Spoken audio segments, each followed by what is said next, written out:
막 해! 하다가 번쩍! 이게 개쩌는 거야, 이게. 로빈요. 요즘 손흥민 이적 관련해서 굉장히 뜨겁습니다. 그러니까 어떻게 하자고? 토트넘 어떻게 한다고? 지킬 거야? 그러니까 보낼 거야? 손흥민은 내년 6월에 계약이 만료가 되죠. 우리 짠돌이 레비 회장님을 생각하면 기다려봐.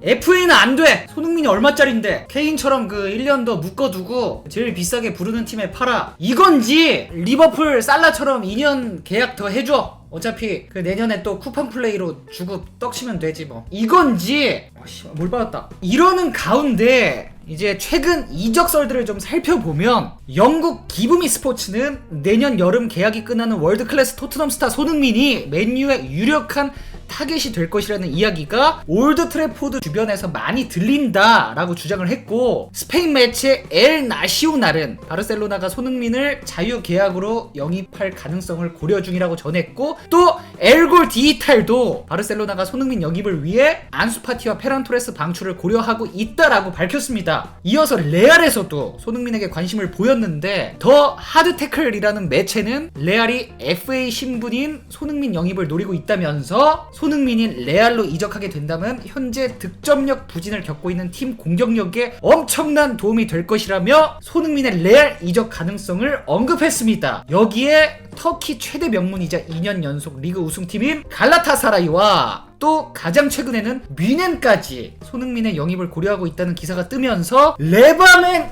이적설을 싹쓸이를 달성했습니다. 그러면서도 영국 스포츠웹은 지난 10일 손흥민의 대리인이 그를 둘러싼 이적설을 부인했다. 손흥민은 이번 시즌 끝나기 전 토트넘과 장기 계약에 합의할 것으로 예상된다라고 말하기도 했습니다. 맞아요. 미래는 아직 아무도 몰라요. 손흥민 본인도 아직 모를 수도 있어요. 그래서 오늘은 손흥민이 뭐 어디를 갈 것 같다, 잔류가 좋을 것 같다, 이런 행선지 얘기보단 왜 다른 클럽도 아니고 레알, 바르샤, 뮌헨, 맨유 이런 빅클럽들이 손흥민을 원할까? 찌라시야? 다 찌라시잖아요. 찌라시야? 단순 찌라시일지언정 계속해서 빅클럽과 연관짓게 하는 축구선수 손흥민만의 최고 메리트는 무엇일까에 대해서 얘기를 해보겠습니다. 성실하고 든든하니까, 실력 대비 싸니까, 조커로 최상이니까. 자, 가장 먼저 단연 손흥민의 득점력이라고 말을 할 수가 있는데, 메날두 이후에 비니시우스, 음바페, 야말, 사카, 호드리구, 하피냐 등 수준급 공격수는 계속해서 나오는 추세이지만 뭔가 케인, 홀란드 같은 득점에 확실히 집중해줄 수 있는 선수는 수아레즈, 벤제마, 레반도프스키 이후에 비교적 잘 보이지 않는 것 같아요. 그래서 지금 레알도 9번 역할을 해주길 바라고 몇 년을 공들여 영입했던 음바페는 PSG에서의 만큼의 활약을 보여주지 못하고 있고, 심지어 사이드로 가고 싶다며 9번 역할에 불만을 표시하기도 했죠. 그래서 레알이 확실한 득점 역할을 해줄 수 있는 선수로 홀란드를 노린다는 보도가 나오고 있는 이유도 이 때문이죠. 바르셀로나도 어렵게 찾은 원톱 공격수 레반도프스키가 제8의 전성기를 보여주고 있지만 이 선수도 나이가 이제 37살입니다. 88년생이에요. 손흥민보다 나이가 4살이나 더 많죠. 맨유도 지금 호일룬이랑 새로 영입된 지르크지가 번갈아 가면서 출전을 하고 있지만 팀의 확실한 득점 주포 느낌은 주고 있지 못하는 상황이 있죠. 그래서 원톱이 가능하면서 득점력만큼은 확실하게 검증된 손흥민이라는 매물이 매력적으로 다가올 수밖에 없을 것 같은데, 손흥민이 지난 소튼전에서 한 골 2어시로 토트넘 역사상 PL 최다 도움 1위를 달성했잖아요. 이렇게 손흥민은 이타적인 플레이도 참 좋지만 저는 이 대단한 기록마저도 그저 덤이라고 생각해요. 고기 사면 주는 파절이 정도. 무슨 말이냐면 빅클럽들이 손흥민을 원하는 이유는 이런 어시스트 능력도 물론 있겠지만 그보다 이 손흥민만의 득점력을 훨씬 가치 있게 생각해서이지 않을까 하는 마음으로 이 영상을 제작했습니다. 그럼 도대체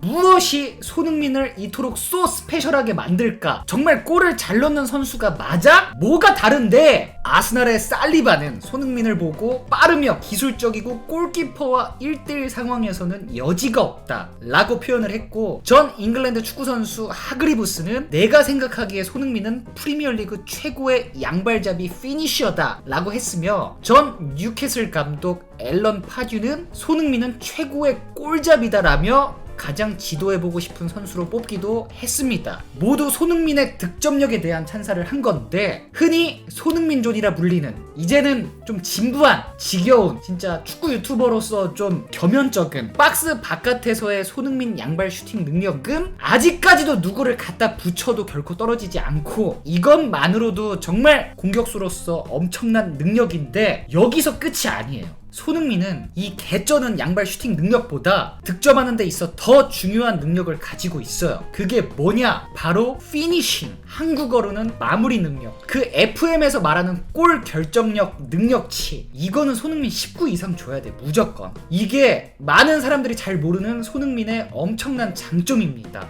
제가 예전에 손흥민 선수 득점왕 타기도 훨씬 전에 제 유튜브의 시작인 여러분들 많이들 기억하시나요? 왜 아직도 스트라이커 하면 호나우두일까? 라는 영상에서 안녕 형들 나 말년 후빅녀야. 목소리 많이 늙었네.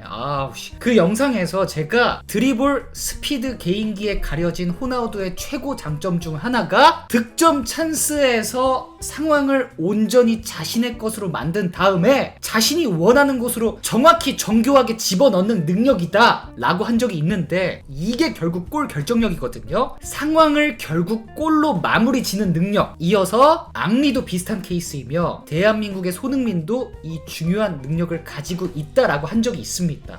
이제 아무래도 이때 당시에는 이 호나우두 영상에 손흥민 얘기라니 국뽕이다. 웬 갑자기 호나우두 영상에 손흥민 뿌리기냐? 라는 얘기들도 많이 있었지만 손흥민은 2년 뒤에 결국 2022년 노피K 프리미어리그 득점왕에 오릅니다.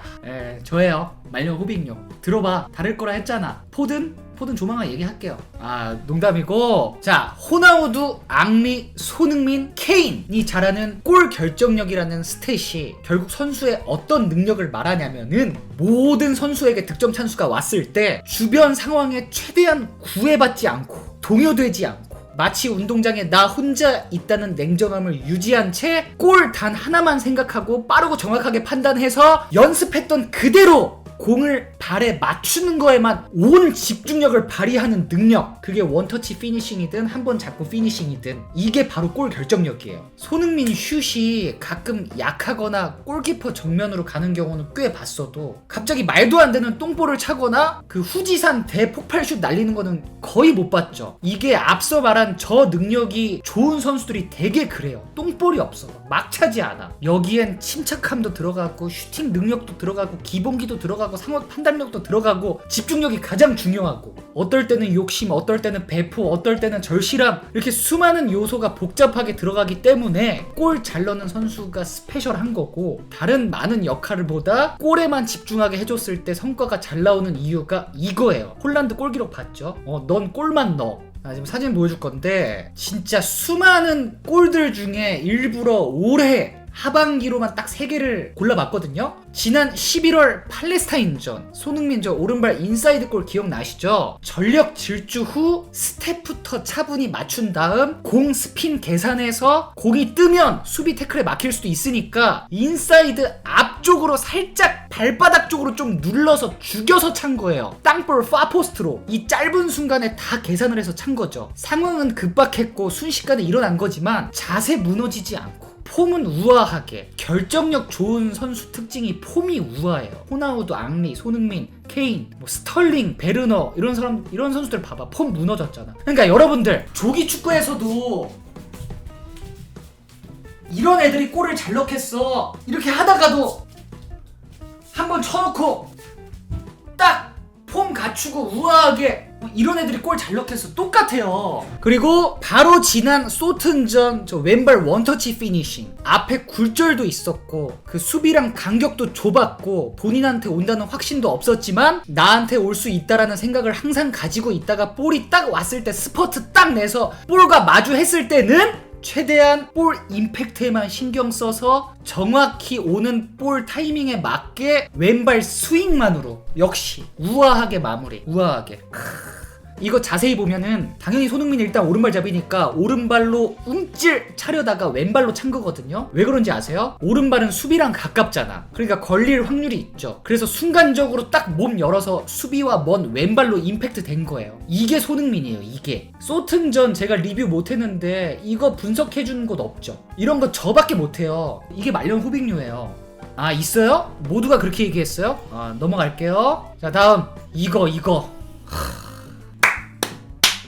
지난 10월 웨스트햄전 헛다리 3번 하고 슛. 여기서 이제 제대로 된 예시가 하나 나오는데, 이제 손흥민 왼발 슈팅할 때 이 왼발을 자세히 보시면 왼발 발목 각도를 제대로 세워서 차거든요. 이 세워서 찬다는 거는, 이 마지막까지 발목을 세워서 민다는 거는 완전히 볼이 내 품 안에 있을 때 가능한 건데, 왜냐면 나랑 멀면 펴서 인스텝 쪽으로 맞춰야 되거든. 그러다 보면 슛은 좀 더 셀 수 있어도 정확도는 이렇게 차는 것보다 떨어질 수밖에 없단 말이에요. 근데 이게 막 경기 중에 급박하거나 막 공격수가 어떻게든 슈팅으로 공격을 마무리 짓고 싶을 때 저렇게 발목 딱 세워서 정확도와 임팩트에 집중할 겨를이 진짜 많이 없어요. 그럴 수 있는 선수가 진짜 많이 없어. 그냥 발목이 어떻든 뭐 어딜 맞추든 일단 차고 봐야 돼. 근데 손흥민은 저게 개쩌는 거야. 저게. 그러니까 헛다리 하고 드리블 하다가도 이 번쩍 이 포인트예요. 내 품 안으로 딱 이렇게 쳐놓고 발목 딱 세워서 정확도랑 임팩트에 집중하는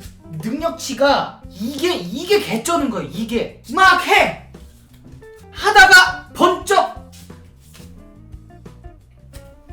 이게 개쩌는 거야. 이게 케인도 이게 정말 좋거든요. 빨리 차는 것보다 정확히 맞추기, 세게 차는 것보다 방향, 이게 진짜 손흥민의 골 결정력의 비밀이에요. 엄청난 노력과 타고난 감각으로 이루어진 거죠. 진짜 이 밖에도 너무 많죠. 인사이드 패스슛, 칩슛, 중거리 대포알, 가마차기. 물론 이번 시즌 손흥민은 토트넘이 부진을 면치 못하는 가운데 주로 저 사이드 그리고 낮은 위치에서 득점보다는 이제 다른 역할들을 많이 수행하고 있어서 이번 시즌 한 6골 정도밖에 기록을 못하고 있는데, 그럼에도 언제든지 찬스만 온다면 손흥민은 폭발적인 득점력을 뽑아낼 수 있는 선수라는 거는 프리미어리그 노 PK 득점왕과 프리미어리그 통산 124골로 역대 득점 19위라는 기록으로 충분히 설명이 되는 것 같고, 그 찬스들은 사실 스몰 클럽보다는 뛰어난 공미, 빠르고 개인기가 좋은 윙어들이 많은 B클럽에서 많이 생성될 확률이 올라가겠죠. 그러니까 쉽게 말해서 찬스 많이 만들어줄게, 골 누가 제일 잘 넣을 수 있어, 그랬을 때 가장 많은 골을 때려 넣을 수 있는 몇 안 되는 선수가 손흥민이라는 거죠.